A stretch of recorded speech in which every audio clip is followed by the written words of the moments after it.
o orçamento dela, ela conseguiu começar a fazer renda extra, e ela realmente foi disciplinada, sabe? E foi, assim, pegando as orientações e foi colocando ali, né, realizando mesmo.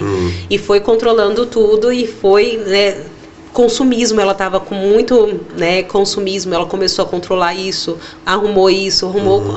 Enfim, a vida dela hoje já é outra, porque ela tá devendo 50 mil ainda. Mas ela já sabe que o caminho já está traçado, que ela vai terminar. Até o ano que vem ela termina de pagar todas as dívidas dela. E mais do que terminar de pagar todas as dívidas dela, ela agora encontrou um caminho que, agora que ela não vai ter mais as dívidas para pagar, o que ela vai fazer com esse dinheiro agora? Vai investir. Ela vai prosperar. Né? Vai prosperar de verdade, vai crescer, vai recomeçar realmente a realizar os sonhos dela. Então foi assim um caso que eu fiquei muito orgulhosa mesmo.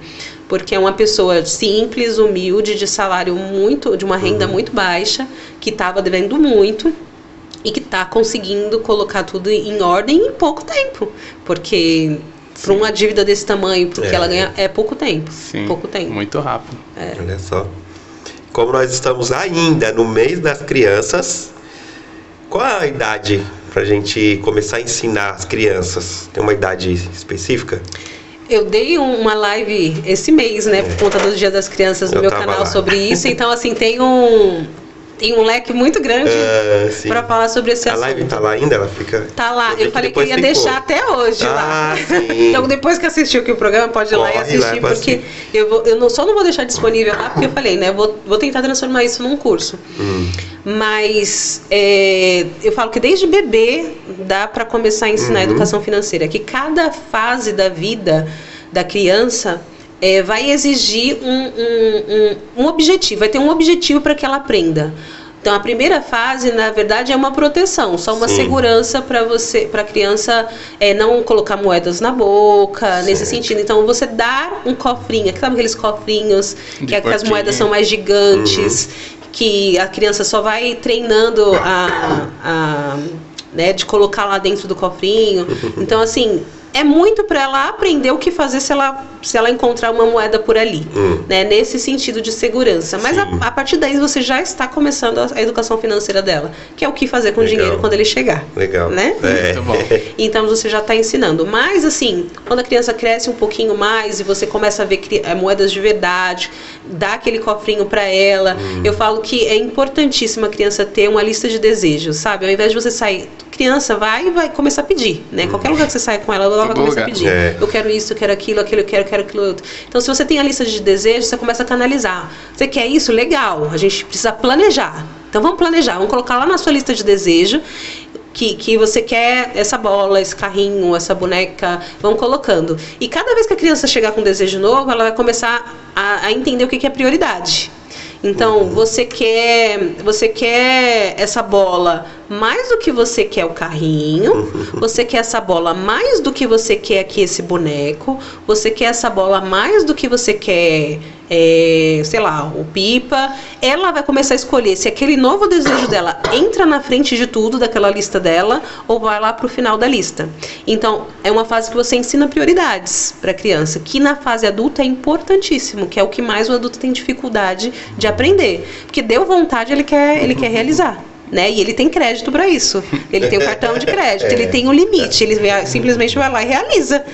Mas quando você é criança, você aprende a domar essa sua vontade.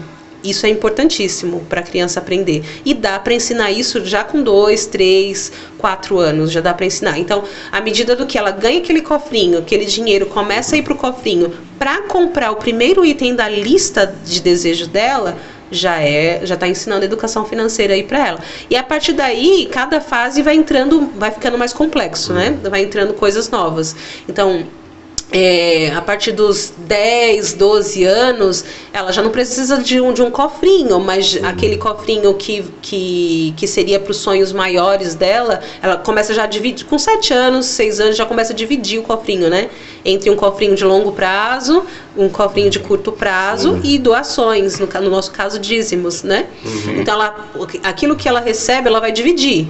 Uma parte para o dízimo, outra parte para o sonho lá daquela lista dela e outra parte para o agora, para que ela vai para as necessidades do agora dela, para um lanche, para um sorvete, para o que ela quiser ali agora. Para a gente saber separar que o nosso dinheiro precisa ser separado para o uso do agora e para o uso do futuro, principalmente. Então ela vai realizando os sonhos da lista dela só com aquele cofrinho de longo prazo, né, que é coisas do futuro. E com 12 anos, esse cofrinho do futuro já passa a virar investimento. Já dá para colocar, ao invés de colocar em cofrinho, bora lá colocar em algum lugar, lá no banco, que vai começar a render mais, ao invés de ficar lá parado, já que é de longo prazo. Então você vai deixar o seu dinheiro lá parado por mais tempo. Então dá para começar a investir. Mas isso você tem que ir muito sentindo da criança, o quanto ela consegue acompanhar aquilo que você está colocando para ela ou não. Porque, por exemplo, eu falo que 10 anos dá para colocar em investimento, mas a minha filha com 7, a gente já falou para ela que o dinheiro dela está investido, ela está super animada, falando que vai ficar milionária, o dinheiro dela vai ficar parado. É isso aí. Então, depende muito do quanto a criança está conseguindo acompanhar. Mas existem essas métricas aí. Então, quanto mais velho vai ficando, mais participativo do orçamento da casa ele também começa a ser. Né? Ele começa a controlar as compras do supermercado, quanto está dando, quanto não está dando, se está passando do limite que dá para pagar, se não está passando, quanto está dando de feira, quanto não está dando de feira, começa a acompanhar. Então já começa a introduzir as responsabilidades reais do lar para esse adolescente. Então, assim, cada fase da vida vai ter objetivos, vai ter uma técnica que dá para você ir introduzindo. Tem muita coisa que é bastante importante ir ensinando para as crianças e elas conseguem captar nessa fase da vida, elas conseguem captar com muita facilidade. Que bênção. Perfeito. Legal. Mesmo, muito perfeito, né? Meu primo recentemente ele conversou comigo e falou assim: coloquei um dinheiro na conta da minha filha para render lá no CDB, né? E falou assim que a menina fica olhando todo dia. Todo dia. Legal. Não, por quê? Porque todo dia tá crescendo, né? Todo dia cresce. Minha filha pergunta: quanto que já tá lá, mãe? Quanto tá agora? Quanto que tá indo agora? E falou pra mim, falou assim que ela fica super feliz. Inclusive o sobrinho da minha esposa, tá até falando de outra criança, né? O pai dele falou assim: você quer comprar um jogo, Magda? Eu acho que é um jogo. Aí ele pegou e fez sucos pra vender, limonada, achei super interessante, né? Ele vendendo, mandou mensagem pra mim, imagina, olha de Peru, você quer comprar uma limonada?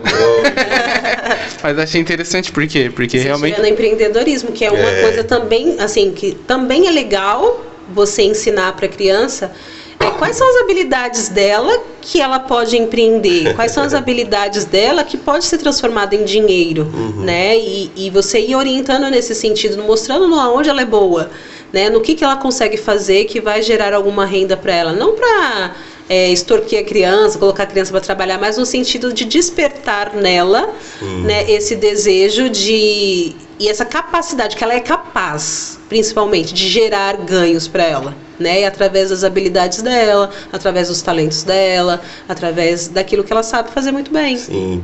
O meu filho, essa semana, ele falou assim, a minha esposa sentada no sofá, aí às vezes ele vai atrás dela, né? Porque ele tem 6 anos, então ele consegue, né, encaixar ali atrás. Aí ele falou assim, eu tava no quarto e falou: papai, pega a escova aí pra mim, a escova de cabelo, traz essa cestinha toda. Aí a mãe falou: não, cestinha toda não, traz só uma. Aí ele lá, penteando o cabelo dela. Aí eu já lembrei do que você falou na live. Aí eu falei pra ele: você tem habilidade, hein, com cabelos. Você pode ganhar bastante dinheiro com isso, viu, no futuro. Aí ele: é mesmo, papai? Eu falei: sim. Então, que é uma coisa que ela falou lá, né? Já tô dando spoiler também. Ela falou: aí você vê a criança de repente desenhando. Aí você fala pra ele: você desenha bem. Existe uma profissão disso, existem pessoas que estão ganhando dinheiro. Você sabia? A minha filha ama ouvir isso. Tipo, qualquer coisa, habilidade que ela tá fazendo, que ela fez muito bem, eu falo: você sabia que tem muita gente ganhando dinheiro com isso? Tem gente que ganha dinheiro trabalhando só com isso. Então, assim, já abre o leque de possibilidades em alguma eventualidade da vida dela, ainda que ela não escolha aquela profissão. Aconteceu alguma eventualidade, sei lá, uma crise no ramo que ela está trabalhando, desemprego, alguma coisa naquele sentido, ficou desempregada e tal. Ela sabe que ela tem essas outras habilidades, que ela é muito boa e que ela consegue fazer dinheiro com isso também. né? Ou uma renda extra, se ela quiser fazer com essas outras habilidades. Mas é importante abrir essas possibilidades, mostrar para a criança no que ela é boa de verdade, mostrar que tem gente que ganha dinheiro com aquilo sim, né? E isso desperta nela esse interesse de empreender muitas vezes. Muito bacana. Tem mais um comentário aqui. Parabéns pelo conteúdo, muito importantíssimo. Todos deveriam ouvir para aprender a cuidar das finanças, verdade.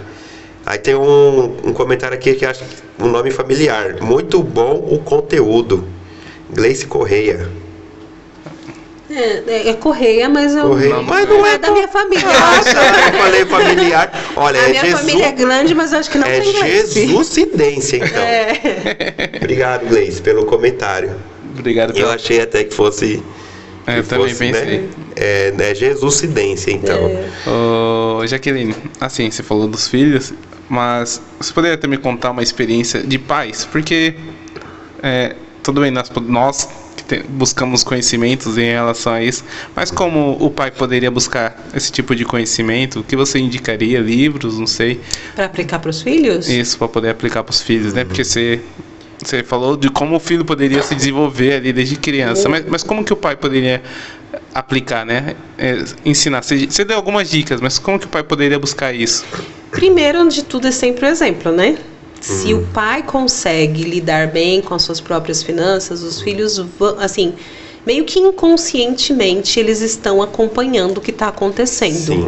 Se a família está preocupada com dívidas, a criança está vendo. Ela está vendo aquilo acontecer. Se a família tem alguém que é consumista demais e está endividada, ela está acompanhando aquilo também. Se tem algum pão duro, né, aquele avarento que não solta dinheiro por nada, que briga com todo mundo porque está gastando com isso, com tudo, gastando com aquilo, ela está acompanhando tudo isso, ela está acompanhando. Então ela vai absorver de alguma maneira, e a gente só não sabe como ela vai absorver isso, né? Cada um pode absorver, por isso que irmãos são diferentes, né? Sim. Porque cada um vai absorver aquilo de uma maneira diferente. Então, às vezes, um irmão vai ver o pai mais avarento e vai falar, nossa, que ele controla muito bem tudo. E aí ele vai ser aquele que também controla muito bem tudo. O outro vai olhar falando assim, ele não sabe aproveitar a vida, ele não tem nada na vida só porque quer gastar dinheiro e vai levar pro túmulo, né? E aí aquele dali tem uma tendência de ser muito consumista, porque ele foi tão restrito, foi tudo tão restrito, quando ele tiver o dinheiro dele, ele vai querer fazer o quê? Gastar, né? Então cada um vai